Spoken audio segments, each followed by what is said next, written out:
travel through life. I cannot begin to tell you what a privilege this is for me to perform the marriage ceremony for my daughter. This day is about you, Michael.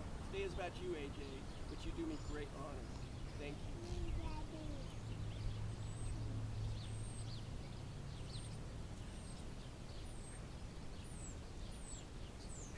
Michael and AJ, you have both grown to love God and rely on His wisdom and guidance in your lives. To you, God is not an impersonal being or a spirit or someone out there, but He's a close and personal friend. So your marriage vows are more than just empty words. They're a covenant between you and God and witnessed by all who are present here. Such a covenant is not easily broken. The Bible teaches us that love is patient, love is kind, does not envy, does not boast, is not proud, is not rude, is not self-seeking, is not easily angered, keeps no records of wrong. Love does not delight in evil, but rejoices in the truth.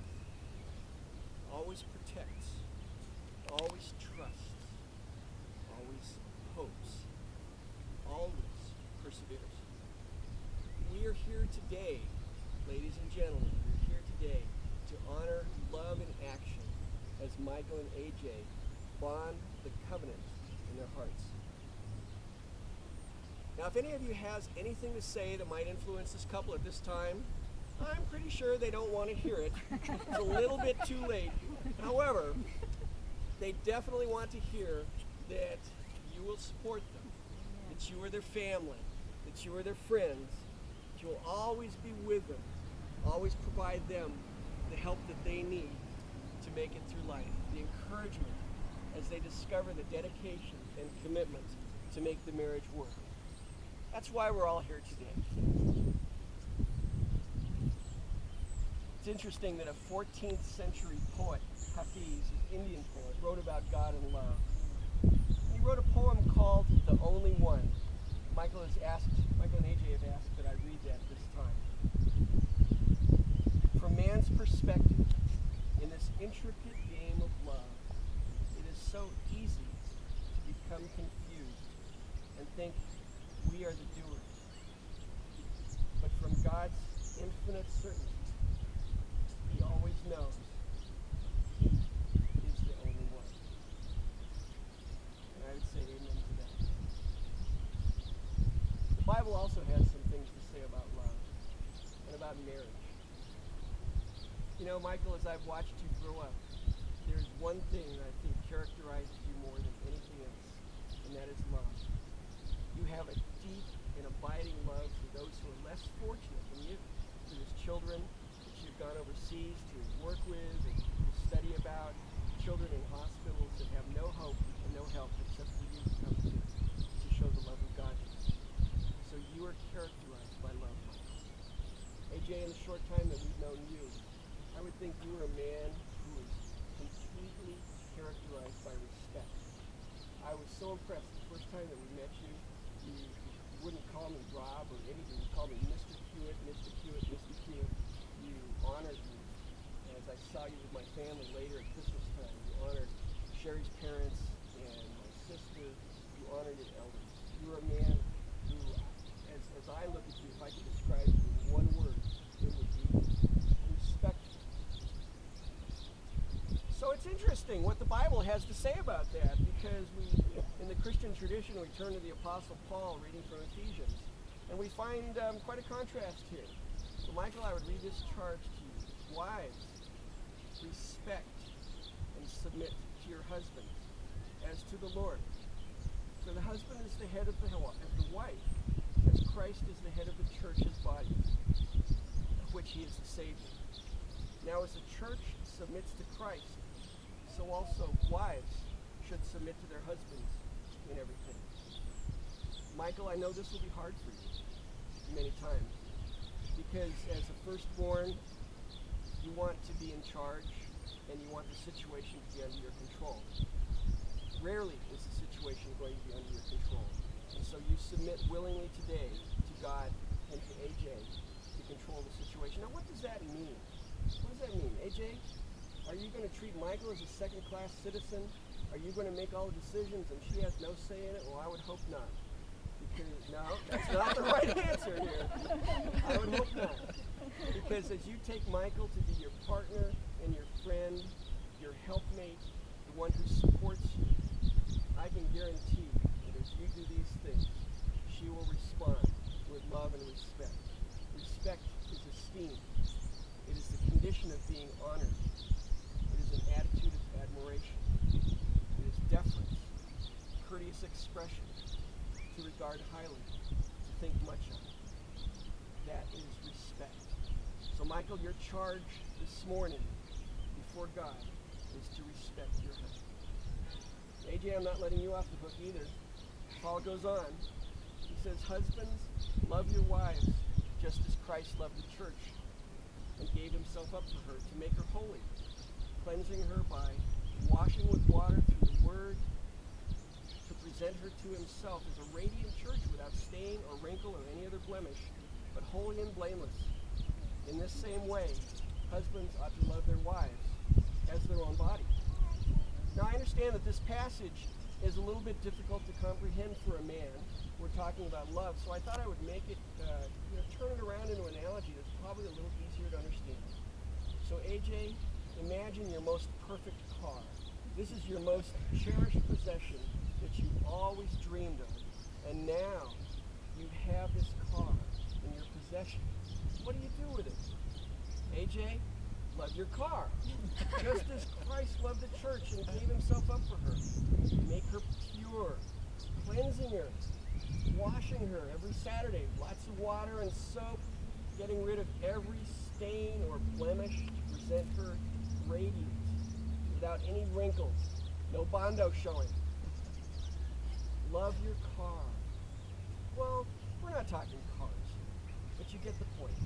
You want to present your wife as someone that you can present to Christ as a person spiritually mature, beautiful, and holy before the Lord. AJ, that is your charge before God this morning, to present your wife holy and blameless on the day when we all go home to meet with Him.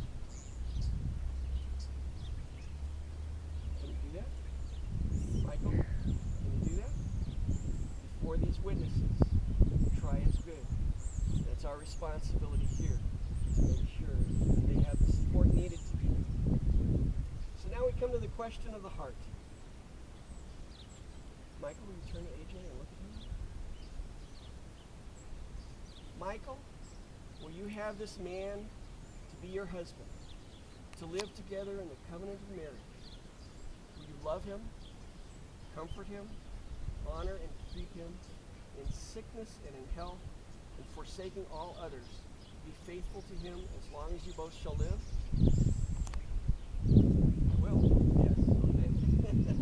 Yes. Are you sure? All right. AJ, will you have this woman to be your wife, to live together in the covenant of marriage? Will you love her, comfort her, honor and keep her in sickness and in health, forsaking all others, be faithful to her as long as you both shall live? I will. Excellent. Can we have the range, please?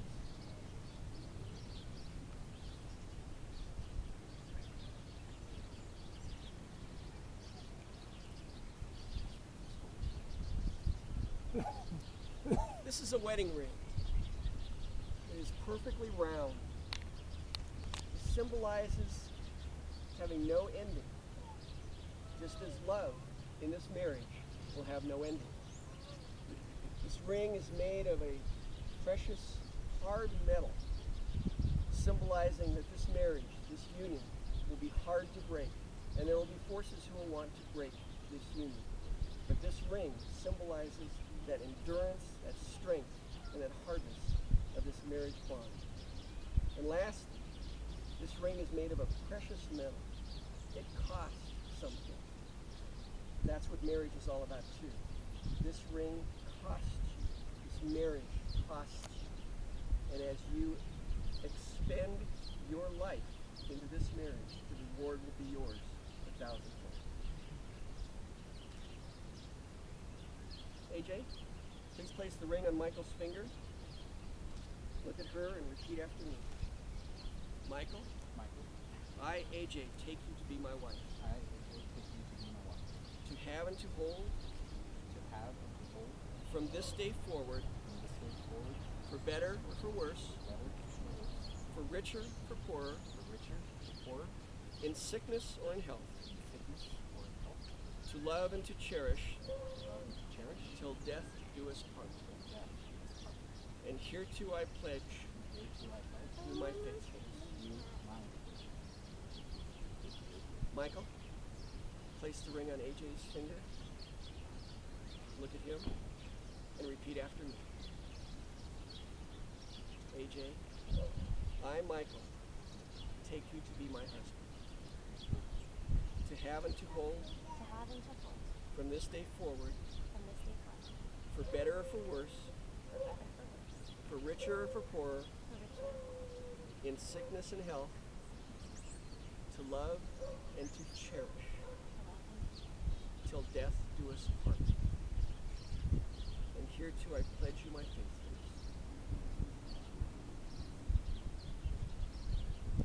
Cherish is the single most important thing you can do in a marriage. Cherish each other. Love each other. And now, as the prophet Moses said, the Lord bless you and keep you. The Lord make his face shine upon you and be gracious to you. The Lord turn his face toward you and give you peace. Let's pray for just a moment. Gracious Father God, we lift before you this couple, AJ and Michael, who are pledging themselves to each other and to you in this three-way bond of Christian matrimony. We ask for your blessing in their life. We ask that you will keep them strong when there are things that will want to make them weak. We ask that they will love each other from now until eternity with the bond of Christ between them, holding them strong. In Jesus' name I pray. Amen. And may you wake up every morning with the love in your heart and in your eyes that you have at this time. Pete, I think we've got a song coming on. Oh, that's nice. Father, I adore you. Father, I adore you. Hey, let's sing. Father, I adore you. Lay my life before you. How I love you. Jude, I adore you. Lay my life before you. How I love you. Yes, I adore you. Lay my life before you. How I love you. Yes, you wouldn't want to leave Jesus right now. Now, by the power invested in me by the state of Nevada, I announce that you are hubby and spouse, man and wife. AJ, you may kiss your bride. Is that the best you can do? Better than that. Yes, it is. You got a lot to learn. Well, let me be the first to introduce Mr. and Mrs. Michael and AJ Horn.